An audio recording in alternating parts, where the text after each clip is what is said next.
Bonjour, une actualité chargée ces dernières semaines puisque le Premier ministre m'a confié une mission, territoire d'industrie, où j'ai dû, avec un certain nombre de collègues et mes assistants parlementaires, sélectionner une centaine de territoires d'industrie sur toute la France. Qu'est-ce que c'est qu'un territoire d'industrie? C'est un territoire dans une ville périphérique, hors des métropoles, qui peut être réensemencé d'industrie, de créer de l'emploi, de créer de la formation et donc de pouvoir redonner à la France une puissance industrielle qu'elle a perdue depuis longtemps.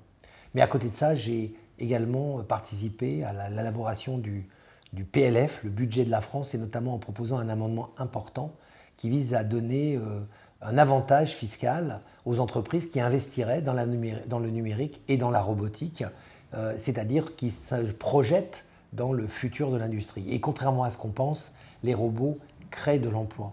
Dans toutes les PME où les robots se sont installés, on a vu un développement de l'emploi.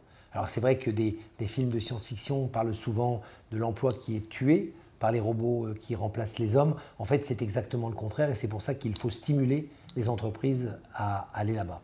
Enfin, j'ai eu un honneur un peu incroyable ce mois-ci, c'est celui d'être finaliste grâce à vous, grâce à Cœur Villeurbanne, d'être finaliste à l'innovation politique européenne. Plus de 1000 dossiers, 8 finalistes, et j'étais donc très fier de représenter avec Cœur Villeurbanne, avec la marque Villeurbanne, cette innovation politique auprès de très nombreux responsables politiques européens. Donc une actualité chargée, c'est peut-être pour ça aussi que je n'ai pas eu le temps de beaucoup communiquer avec des vidéos.